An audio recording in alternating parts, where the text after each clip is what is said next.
বিএনপির ভারপ্রাপ্ত চেয়ারম্যান জনাব তারেক রহমান, আপনাকে আমাদের অনুষ্ঠানে স্বাগত জানাই। ধন্যবাদ। তারেক রহমান, বিএনপি তো আসলে আমাদের পিছনে লাগছে, হ্যাঁ, আমাদেরকে শত্রু বলা শুরু করছে। এবং কিভাবে দেখেন, আওয়ামী লীগের কোন সিনিয়র নেতা কোনদিন আমাদের নাম ধরে কোনদিন কিছু করে, আমাদের নামে মামলা দিচ্ছে, আমাদেরকে দেশ ছাড়া করছে, কিন্তু নাম ধরে এরকম করে কিন্তু আক্রমণ করে, ওনারা নাম ধরে আক্রমণ করা শুরু করছে, হ্যাঁ। এবং এটা তো আমাদের পিছনে লেলায় দাও, আমরা তো পার্সন, ব্যক্তি, ফলে কুতুব দাঁড়ায় গেছে সোশ্যাল মিডিয়ায় কিছু কুতুব, ওনারা কোথায় নিয়ে যেতে চান দেশকে আমরা জানি না। ওনারা জানবেন না কেন? উনি জানবেন না কেন? আমরা জানি না মানে আমরা কোথায় নিয়ে যেতে দেশকে? আমি বলছি সব সময়, আমরা বাংলাদেশে ভারতীয় আধিপত্যবাদ চাই না, আমরা বাংলাদেশে আওয়ামী পুনর্বাসন চাই না, আমরা বাংলাদেশে একটা সাম্যের সমাজ চাই, একটা ইনসাফের রাষ্ট্র চাই। চারটা সিম্পল জিনিস আপনি জানেন না কেন? আপনারাই বাধা হয়ে দাঁড়ায় আছেন আমাদের সামনে, আমাদের স্বপ্নের সামনে, মানুষের স্বপ্নের সামনে। এবং আপনারা জানতে হবে আমরা এটা চাই। এবং আমরা আমাদের মনে করার কারণ আছে, আমাদের মনে করার ক্রেডিবল কারণ আছে যে আপনারা আওয়ামী লীগকে পুনর্বাসিত করতে চান। কেন চান সেই প্রসঙ্গে আসবো যদি আলোচনার সুযোগ থাকে। 2 নাম্বার, আপনারা ভারতের সাথে একটা নেগোসিয়েশন করেছেন, এটা আমাদের মনে করার ক্রেডিবল কারণ আছে, হ্যাঁ। এই জিনিসগুলোকে ক্লিয়ার করতে হবে আপনাদের কাছে, হ্যাঁ। আপনারা যে আলাপ করেন, আপনারা সবার সাথে আলাপ করেন, অমুক রাজনৈতিক দলের সাথে আলাপ করেন, তমুক রাজনৈতিক দলের সাথে, সুশীল সমাজের সাথে আলাপ করেন, কেন আমাদের সাথে আলাপ করতে পারেন না? কেন পিনাকি ইলিয়াস কনক সারোয়ারের সাথে কথা বলতে পারেন না? আপনারা মিটিং করতে পারেন না? করার দরকার আছে না? মানে আমরা পিপলস ভয়েস রিপ্রেজেন্ট করি না, আমাদের সাথে কথা বলেন না কেন? মানে আপনারা 31 দফা দিলেন, ধরেন 31 দফা দিলেন, 31 দফা তো এটা আপনার দলের দফা, তো আমরা তো সেই সময় তো আপনাদের সাথে এলাই ছিলাম, আমরা তো একসাথে লড়াই করতেছি, আন্দোলন করতেছি, আমাদেরকে দেখাইছেন। আমার প্রশ্ন এটা, মানে যেই নির্বাচনে আপনারা হারলেন, যেখানে আপনারা শেখ হাসিনা ক্ষমতায় আসলো প্রথম 1/11 এর পরে, ওই নির্বাচনে যেই সেট আপ ছিল প্রশাসন এবং আর্মিতে, স্পেসিফিক্যালি আর্মিতে, সেই সেট আপটা কি আরো প্রো ইন্ডিয়া হয়েছে নাকি প্রো ন্যাশনালিস্ট হয়েছে? প্রো ইন্ডিয়া হয়েছে, ঠিক তো? আরো খারাপ হয়েছে। তাহলে আপনি ওই র্যাঙ্ক এন্ড ফাইল এটাকে রেখে আপনাকে কিভাবে হারানো হয়েছে এটা আপনি বলেন দিন। আপনাকে হারানো হয়েছে কি? খুবই কেয়ারফুলি ডিজাইন করা হয়েছে, কনস্টিটিউশন ডিজাইন করা হয়েছে, এবং এটা বিএনপিরাও স্বীকার করতে বাধ্য হবে। ওই নির্বাচনে কারচুপি হয়েছে, ওই নির্বাচনে এমন ভাবে কারচুপি করা হয়েছে যেন বিএনপি একটা লজ্জাজনক হার হয় বিএনপি, হ্যাঁ। এবং এটা বিএনপিকে স্বীকার করতে হবে, আর স্বীকার যদি না করে তাহলে তো আমাদের বলার কিছু নাই, তাই না? তো ওই সেট আপটা আরো খারাপ হয়েছে, এবং এটা তো আর্মি করছে, ওইটা তো আর্মি করছে, তখন তো একটা আর্মি গভর্নমেন্ট, তো মইনু এবং ফখরুদ্দিনের গভর্নমেন্ট তো আর্মি গভর্নমেন্ট, আর্মি এই ইঞ্জিনিয়ারিংটা করছে, ইলেকশন ইঞ্জিনিয়ারিংটা। ওই আর্মিটা আরো খারাপ হয়েছে, ওর ভেতর থেকে ন্যাশনালিস্ট এলিমেন্ট আরো বাইরে চলে গেছে। এটা মোরাললেস প্রো কি বলবো ইন্ডিয়ান। আর তো এই আর্মি একটা ফেয়ার ইলেকশন দেবে, হ্যাঁ, মানে করতে দেবে? এইটা বিশ্বাস করেন সম্ভব না, করতে দেবে না, হ্যাঁ। আমরা যদি ফেয়ার ইলেকশন হয়, আমার মনে হয় যে ধরেন এটা বিএনপির এটা বিএনপির জরিপ, ব্রেইন দেখছে তো, আমরা সবাই দেখছি, ব্রেইনের জরিপে ফেয়ার ইলেকশন হইলে মানে মানুষ বলছে যে আমরা 41% বিএনপি কে ভোট দেবে, অ্যাবসলিউট মেজরিটি হয় বিএনপি। কিন্তু আরো কিছু আছে ওইখানে। আচ্ছা আমি বলি, আমি গতকালকে একটা পোস্ট দিয়েছিলাম, গতকাল না পরশুদিন, যে জামাতে ইসলামের ভোট কত। জামাতে ইসলাম 300 আসনে ইলেকশন করছিল এরশাদ পড়ার পরে 91 সালে প্রথম। এখানে ভোট পেয়েছিল তারা 12.3% সম্ভব। এবং ওই সময় যদি আমরা সমস্ত ইসলামপন্থী দলগুলোর ভোটগুলো দেখি, তাহলে আমরা দেখবো 14% মতো তারা ওই ভোটটা, এবং ওই ভোটটা ভালো ভোট হয়েছে, হ্যাঁ। এবং 14% কিন্তু একটা খুবই সিগনিফিকেন্ট নাম্বার। এখন অনেকে বলে 2%, 3% জামাতের ভোট, 4% ন, তারা সব আসনে নির্বাচন করেন, তারা কিছু আসনে নির্বাচন করেছিল, ওইটাকে এক করে আমি ন্যাশনাল গড় করে বলি যে 3%, কিন্তু সবগুলো আসনে যখন করেছে তখন তার প্রায় 12.5% মতো ভোট। বিএনপির যে জরিপ, এটাতে দেখা গেছে যে জামাতের ভোট আসবে 31%। এখন ধরে ছাত্রদের ভোট ওখানে কত আসবে? 5% মতো ভোট আসবে। তো আমরা যদি অন্য সমস্ত ফোর্স, বিএনপির বাইরে অন্য সমস্ত ফোর্সের একটা যদি লুজ অ্যালায়েন্স হয়, তাহলে বিএনপি একটা খুবই শক্ত প্রতিদ্বন্দ্বিতার মধ্যে পড়বে। এখন বিএনপি যেটা করছে যে ধরেন এই যে বিএনপির যারা এই অনলাইন অ্যাক্টিভিস্ট আছে তারা, বা অনলাইনে ফেসবুকে যারা লেখালেখি করে, তারা গালাগালি করতেছে আমাদেরকে, সেটা আমি গাইড নেই, কিন্তু তা তো না। মির্জা ফখরুল, মির্জা আব্বাসের মতো সিনিয়র নেতারা তারা সোশ্যাল মিডিয়ার পিছনে লাগছে এবং কিভাবে আমাদের সাথে পাঙ্গা নেওয়া শুরু করছে। ধরেন এই পাঙ্গাটা যদি নিতে থাকে তারা কন্টিনিউয়াসলি, তাহলে তাদের অবস্থাটা কি? ধরেন সোশ্যাল মিডিয়ায় যারা কাজ করে, হ্যাঁ, যারা কাজ করছে, যারা সোশ্যাল মিডিয়া একটা ইনফ্লুয়েন্স রাখতে পারে, ছোট হোক বড় হোক, অল্প হোক বেশি হোক কম হোক, একটা তো ইনফ্লুয়েন্স আছে, তো যারা রাখতে পারে, তারা যদি পুরোটা, মানে ধরা যাক, আমি এখানে ছাড়াই বলতেছি, কোন আপনি, আমি, ইলিয়াস, আমরা তো কেউ অ্যান্টি বিএনপি না। আমরা তো জিয়াউর রহমান, প্রো জিয়াউর রহমান, মানে জিয়াউর রহমানকে আমাদের পলিটিক্যাল আইকন মানি, তাই না? তো আমরা তো সবাই ন্যাশনালিস্ট, তাই না? আমরা এবং ট্রু সেন্স, মানে মানুষ যাতে সাধারণভাবে বোঝে, আমরা তো সবাই রাইটেস্ট, তাই না? তো আমাদেরকে তো শত্রু ভাবার কোনো কারণ ছিল না বিন। আমরা তো শত্রুও না, আমরা শত্রু হতেও চাই না বিন। আমি তো ডাক্তার, আমাকে তো দেখাইতে পারতেন যে ভাই 31 দফায় যে চিকিৎসা সংক্রান্ত যে জিনিসটা আছে, দাদা একটু দেখেন তো এটা ঠিক আছে কিনা। হ্যাঁ, দেখাতে পারতেন তো। তাইলে তো আমাদের পার্টিসিপেশন থাকতো, আমরা ওন করতাম আপনার 31 দফা। কনক স্যার আপনি ওন করতেন, ইলিয়াস তুমিও ওন করতা, তো আমাদেরকে ওন করার সুযোগ দিলেন না। আমি একই জিনিস বলবো আমি জামাতকেও, মানে তারা ইন্ডিভিজুয়ালি ফোন করে। এখন আমি শিওর যে জামাতের আমি তো খুবই মাইডিয়াল লোক, সবাইকে ফোন করেন, আমাকেও ফোন করে। কিন্তু এটা তো ফোন করে উনি বলেন কি আপনার শরীর কেমন আছে দাদা, বাসায় সবাই ভালো আছে। আমি তো শফিক ভাইয়ের কাছ থেকে এগুলো শুনতে চাই না, আমি শুনতে চাই পলিটিক্স, রিয়েল পলিটিক্স শুনতে চাই। হ্যাঁ, ব্যক্তিগত সম্পর্ক আপনার সাথে থাকবে, মানে আমরা যখন রাজনীতি থেকে বিদায় নেবো, অ্যাক্টিভিজম থেকে বিদায় নেবো, তখনও থাকবে আপনাদের সাথে, সেটা অসুবিধা নেই।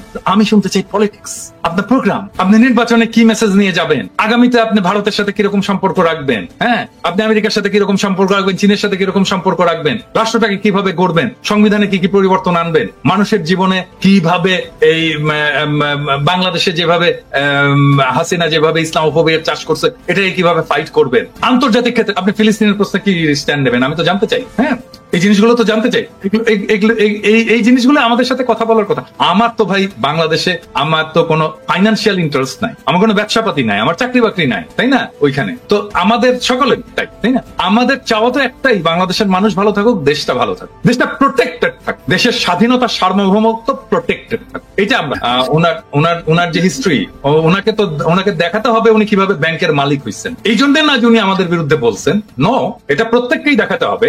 মানে নির্বাচন আসুক, প্রত্যেকে নির্বাচনের যারা prominent candidate, respective of Jamaat, BNP, যে দলই হোক না কেন, সেই দলের, এমনকি এনসিপি, ছাত্রদের দল, প্রত্যেককে দেখাতে হবে যে তুমি যে নির্বাচনের খরচটা করছো, তোমার যে সম্পদ, এই সম্পদের উৎসটা কোথায়। এবং সেই সময় বুঝছেন, মানে সেই সময় যদি কেউ দাওয়াতটাও দিত না, আমি কিন্তু হ্যাংলার মতো খাইতে যেতাম, কারণ ওই যে একবেলা খাবারের খরচ আমার কমবে। হ্যাঁ, অনেকের ইয়েতে যেতাম, যে যেই খাবারের দাওয়াত দিত আমি যে খাইতাম। আমি যেহেতু প্রফেসর ইউনূসের সাথে কাজ করছি, সেই জন্য আমি জানি উনার ম্যানেজমেন্ট স্টাইলটা, উনি এটা করবেন না। হ্যাঁ, উনি ওনার টিমকে এভাবেই ডিল করেন আর কি। আমি কিন্তু খুবই ঘনিষ্ঠভাবে কাজ করছি, অল্প সময়, কিন্তু আমার আর্লি ক্যারিয়ারে খুবই ঘনিষ্ঠভাবে কাজ করছি। আমি ওনার পাশের রুমেই বসতাম, এবং গ্রামীণ ব্যাংকের যে স্বাস্থ্য কর্মসূচি, সেটার আমি কোঅর্ডিনেটর ছিলাম ঢাকায়। তো আমি ওনার ম্যানেজমেন্ট স্টাইল জানি আর কি, উনি কিভাবে কাজ করে। তো সেই জন্য এটা উনি করবেন না। কিন্তু এই যতগুলো জিনিস কনক আপনি বললেন যে উনি যে হাই স্ট্যান্ডার্ড সেট করে যাচ্ছেন, এটা পলিটিক্যাল লিডারশিপ এটাকে ফলো করতে পারবে কিনা। নাম্বার 2 হচ্ছে যে উপদেষ্টা মন্ডলীর কিছু উপদেষ্টার অপদার্থতা, এটাকে উনি কিভাবে ম্যানেজ করবেন, এর সবকিছুর একটা সলিউশন আমি কিন্তু দিয়েছিলাম। আমি জানি না এটা বেশি আমি দিয়েছিলাম জন্যই বোধহয় বেশি মানুষ এটা নিয়ে আলোচনা করেনি। সেটা হচ্ছে ট্রানজিশনাল গভর্নমেন্ট। যে ট্রানজিশনাল গভর্নমেন্টে সব রাজনৈতিক দলের প্রতিনিধিত্ব থাকবে, এবং এই উপদেষ্টা পরিষদে বেস্ট পারফর্মিং উপদেষ্টারা থাকবেন। আর রাজনৈতিক দলগুলো থেকে বিভিন্নভাবে, বিএনপি হোক, জামাত হোক, এমনকি সেটা এনসিপি হোক, তারপর এবি পার্টি হোক, এমনকি নূরের দল, বাম, যারাই হোক, সবাইকে মিলে একটা নতুন মন্ত্রিসভা তৈরি করা, এবং যেই ইয়েতে উপদেষ্টা পরিষদে তারেক রহমানের অন্তর্ভুক্তি উপপ্রধান উপদেষ্টা করে। এই ট্রানজিশনাল গভর্নমেন্টের ফর্মুলাটা যদি সবাই গ্রহণ করত, তাহলে আমাদের কিন্তু অনেক সমস্যার সমাধান হয়ে যেত। মানে ধরেন তখন তারেক রহমান প্রস্তুত হয়ে যেত, তার যে সিলসিলা, প্রফেসর ইউনূসের যে সিলসিলা, সেইটার সিলসিলাটা তারেক রহমান পরে বহন করতে পারতেন। ট্রেন্ড হতেন প্রফেসর ইউনূস কিভাবে রাষ্ট্র চালাচ্ছেন, কার সাথে কার কি সম্পর্ক, সেই সম্পর্কটাকে উনি ট্রান্সফার করে দিয়ে যেতে পারতেন তারেক রহমানের কাছে। এবং তারেক রহমানের ইমেজের যদি কোনো সমস্যা আছে, কিছু প্রবলেম তো আছেই, ইমেজের প্রবলেম আছে, সেটা তৈরি হোক অথবা সত্য হোক, সেই ইমেজটা ক্লিন আপ হয়ে যেত এই সময়ের মধ্যে। ওনার নেতৃত্বের গুণাবলী বিকশিত হতো, এবং আমি অপদার্থ উপদেষ্টাদেরকে বের করে দিতে পারতাম। বিএনপিরও যারা মন্ত্রী হতে চায়, যারা ক্ষমতায় আসতে চায়, তারাও ক্ষমতার স্টেক পেলো, ভাগ পেলো। তারা ক্ষমতায় এসে তাদের কাজ দেখাতে পারলো যে তারা কেমন ইয়ে। আবার আরেক দিক থেকে দায়টা কিন্তু পুরোপুরি প্রফেসর ইউনূসের, বিএনপি কে নিতে হচ্ছে না। কিন্তু যদি এটা ফেলও করে তাহলে দায়টা প্রফেসর ইউনূসেরই থাকে। এইভাবে এই পুরো প্রবলেমটাকে সলভ করা যায়, এবং এটা যদি বিএনপি চায়, এটা আসলে মূল স্টেক তো এটা বিএনপি কে মানতে হবে। বিএনপি যদি চায় আমি এটাকে ফ্যাসিলিটেট করতে পারি অন্যান্য সব পার্টির সাথে, এমনকি প্রফেসর ইউনূসের সরকারের সাথে ফ্যাসিলিটেট করে এটাকে যেন রূপ দেওয়া যায় সেই চেষ্টা আমি করতে পারি। বাইরের একজন লোক লাগে, আমি ভলান্টিয়ার করলাম, আমার চেয়ে অনেক যোগ্য লোক আছে, তারাও করতে পারে। কিন্তু যেহেতু আমি এটা আইডিয়াটা কনসিভ করেছিলাম, সেই জন্য আমি যদি এটার সাথে যুক্ত থাকি, আমি মনে হয় যে এটাকে ফ্যাসিলিটেট করতে পারবো, আমি সবাইকে সবার সুবিধাগুলো বুঝিয়ে দিতে পারবো। আমরা অনেকদিন আগে থেকেই বলে আসতেছি যে গ্লোবাল ইকোনমি সেন্টারটা শিফট হয়ে যাবে চায়নাতে, মানে আমাদের অঞ্চলে, এবং আমাদের প্রক্সিমিটির কারণে চায়নার এই গ্রোথ এবং এই গ্লোবাল ইকোনমির লিডারশিপের সুবিধা নিয়ে আমরা আমাদের অর্থনীতিকে নতুন করে গড়ে তুলতে পারি, এবং আমরা চীনের সাথে সাথে আমাদের গ্রোথটাকে অ্যাডভান্স করতে পারি। সেজন্য চীনের সাথে আমাদের খুবই ভালো একটা সম্পর্ক, অর্থনৈতিক, রাজনৈতিক, বাণিজ্যিক সম্পর্ক, সামাজিক সম্পর্ক এবং পিপল টু পিপল যে সম্পর্ক, সেটাকে আমরা গড়ে তুলতে পারি। এবং সেই জন্য আমি বাংলাদেশের তরুণদেরকে আজ থেকেই বলি যে, যেমন ধরেন আমাদের আগের জেনারেশন যেটা ভুল করেছে আর কি, সেটা হচ্ছে ইংরেজি না জানা। ইংরেজি থেকে দূরে থাকার কারণে আমরা গ্লোবাল কমিউনিটির সাথে সেভাবে মিশতে পারিনি। এবং এখন যে সুযোগটা আসছে, আমাদের চাইনিজ জানতে হবে। মানে আমাদের না জানলেও চলবে চাইনিজ, কিন্তু আমাদের পরের যারা প্রজন্ম তাদেরকে চাইনিজ জানতে হবে, ম্যান্ডারিন জানতে হবে, ভালো চাইনিজ জানতে হবে, যদি আমাদের সত্যিকার অর্থেই এই ইকোনমিক গ্রোথের সাথে আমাদেরকে এক পার যেতে হয়। এটা হচ্ছে নাম্বার 1 ইস্যু। নাম্বার 2 ইস্যু হচ্ছে যে পৃথিবী আর আগের হিসাবে তো আর চলবে না। মানে ধরেন এই 70 দশকের আগের হিসাবে চলবে না। এখন গ্লোবাল ইকোনমি এবং পলিটিক্স এর সেন্টার অনেকগুলো জায়গায় হবে। আমেরিকার অর্থনৈতিক কর্তৃত্ব কমবে, কিন্তু স্টিল তার পলিটিক্যাল কর্তৃত্বটা থাকবে গ্লোবালি। আমাদের আমেরিকার সাথে একটা সম্পর্ক রাখতে হবে লং টার্মে, এবং সেটা কিভাবে রাখা যায় সেটা নিয়ে আমি একটা ভিডিও করেছি, যে কৃষিভিত্তিক যে সমস্ত রাজ্যগুলো আছে তার সাথে আমাদের বাণিজ্য বাড়ানো, এবং এটা যদি বাড়ে তাহলে আমাদের ট্যারিফ এমনিতেই কমবে। হ্যাঁ, আমি তখনও জানতাম না যে ট্যারিফ ইম্পোজ হচ্ছে। তো এটা যেদিন ট্যারিফ ইম্পোজ হলো তার 2 দিন আগে বোধহয় আমি করেছিলাম। তো আমাদের যদি আমদানি বাড়ে আমেরিকা থেকে, আমাদের ট্যারিফ, রেসিপ্রোকাল ট্যারিফ এমনিতেই কমে যায়। এটা নাম্বার 1। আর নাম্বার 2 হচ্ছে যে, এটা মাঝে মাঝে বলি আর কি, যে আমার পেশার একটা গুরুত্বপূর্ণ অংশ হচ্ছে প্রবলেম সলভিং। মানে আমি যে কাজটা করি, সমস্যার সমাধান করা আর কি। সেই জন্য আমি আমার এপিসোড গুলোতে খুব অনেক প্রবলেমের খুব মানে out of the box solution দিই, এবং এই ট্যারিফ বাড়ানোর ফলে আমাদের সামনে একটা ইউনিক অপরচুনিটি তৈরি হয়েছে। আমি এইখানে এটা বলতে চাচ্ছি না কারণ এই জন্য না যে চাই না, সেটা না। আমি একটা এপিসোড করেছি কারণ এটা এক্সপ্লেন করতে হবে যে আসলে কি করা যায় এবং কি করলে এই প্রবলেমটাকে আমি অপরচুনিটিতে শিফট করতে পারি। মানে বিজনেসে আমরা যা করি আর যে